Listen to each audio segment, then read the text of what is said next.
What's going on, YouTube? We're back from after a week of vacation, and we might as well just get right out the gate, start off hot with the Epstein story that I definitely missed from last week.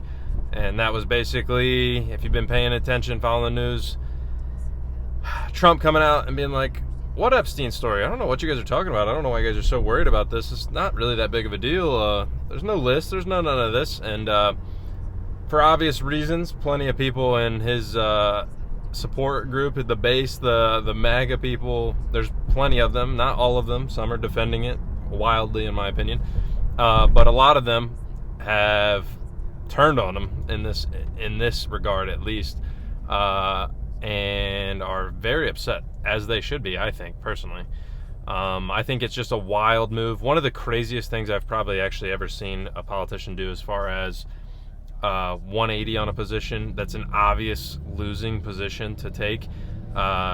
You could ask anybody on the street, I feel like, whether they really care about the Epstein thing or not, and they said, hey, if you came out and just claimed that it never existed and it's not that big of a deal and I don't know why you guys are so worried about it, do you think people would accept that or be upset with that? And they would all say they would be annoyed, upset, it wouldn't go over well. I don't think anybody would disagree with that. And that's exactly what Trump did. He, one of the craziest blunders I've ever seen in my life. Not only to say the Epstein stuff is not that big of a deal, it's a hoax, a Democrat hoax in this Truth Social post he makes or whatever, but to then come out and say any of your supporters who are worried about it are, I think he called them weaklings, or basically called you stupid if you deem this an issue to be paying attention to, which is just crazy. Like I said, unforced error on his part. He literally pulled an Anchorman, literally hit the fuck you, San Diego.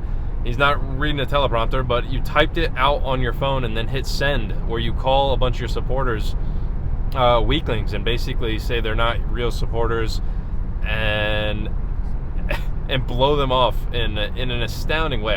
Like I said, I've never seen anything like it. It was just crazy. I don't know if it really is just Trump on his phone. I wouldn't doubt that it is just Trump on his phone, types this up and he just hits send because he's getting pissed off. But in reality, all this does is make it look worse for you. Not only did you call your supporters dumb and say the Epstein thing isn't real, but I'm telling you one thing. If you don't want to look guilty, one of the worst ways to not look guilty is when somebody goes, hey, like I was trying to imagine like a good instance of this that everyday people go through, I guess. I was trying to think. My daughter's not old enough for it yet, but I'm sure we'll get to a day where I come home from work and something's broken at the house, and I go to her and I say, who broke that? Did you break that? And one of the worst things she could say to make me think she didn't break it would be, why do you care if I broke it? Or what are you talking about? I don't know what you're talking about. No, who cares? Who cares if it's broke? To just like act like it's inconsequential and blow it off and just kind of try to sweep it under the rug is just an insane tack to take to make people not think about things. Like, if anything, you just drew so much more attention to it. And like I said, this was unforced. They went on this whole deal during the campaign before the presidency of, hey, like, we're going to open it up, we're going to fire all these people, we're going to get into this, and we're going to find the truth, and we're going to put it out there. I saw a clip on Theo Von's podcast where J.D. Vance, vice president, is like, Theo makes an Epstein list joke about, hey, releasing the list, and J.D. goes, yeah, we should really release that, like, seriously.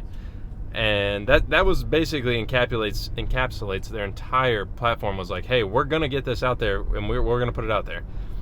And instead, Trump comes out and says, hey, moron, it's not real. This is a Democrat hoax. It never was a real thing. It's not that big of a deal. Quit worrying about it. There's floods in Texas. Yeah, there's floods in Texas, but that doesn't mean just not worry about this big, obvious news story. It's a huge thing. You're not gonna just get people to get over it. It might be a more chronically online thing where the people that are online all the time worry about it more than regular everyday people. I don't know. I have to call my grandma up and ask her what she thinks about the Epstein list and see what she says. But it's still an issue. To me, it's a big issue. I see people kind of trying to deflect supporters of Trump in that way that are like, overall trying to be like, well, look at all the great things he's done. It's not that this isn't the most important thing. And I honestly would tend to agree in some ways that obviously if they're doing good stuff elsewhere, my personal opinion is if it's good, I'm going to say it's good. If it's bad, I'm going to say it's bad. You don't just get to, in general, just be like, well, overall it was good. We can talk about overall one way or the other, but that doesn't mean I don't criticize you for the bad things you do. That's not how that works. I didn't vote for Trump. In my mind, I think it's funny that he got on there and called all his supporters weaklings, but if I would have voted for Trump, it would have been mildly upsetting in the sense of just like, holy shit, he's so dismissive. It's just crazy. But also, I'm not going to ever let this story go until we find out more about it, just because I find it interesting in a terrible way that, like, we need to know what the hell's going on. This is an important thing to know. And until we know, I don't think many people are going to drop. This isn't just going to get dropped and swept under the rug and be like, all right, well, whatever. We'll worry about something else. There's plenty of big news. We're going to get into it for the rest of the week. But hope you guys don't mind the new camera setup. The other one melted off the windshield, so got to figure something else out. Like I said, we got other news. I'm going to hopefully get home. I got to watch this Jubilee video of Mehdi Hassan, and I just think it'll be funny to watch it and kind of react to it real quick. I don't know.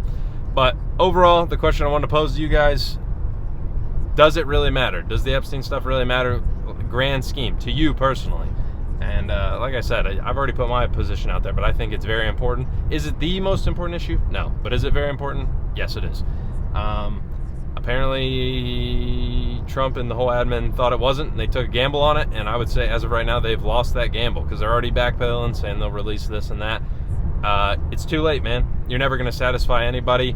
And if anything, now everybody just thinks, me included, that now you're more involved than I even thought you were at the beginning. So, good job on that one. You blew it.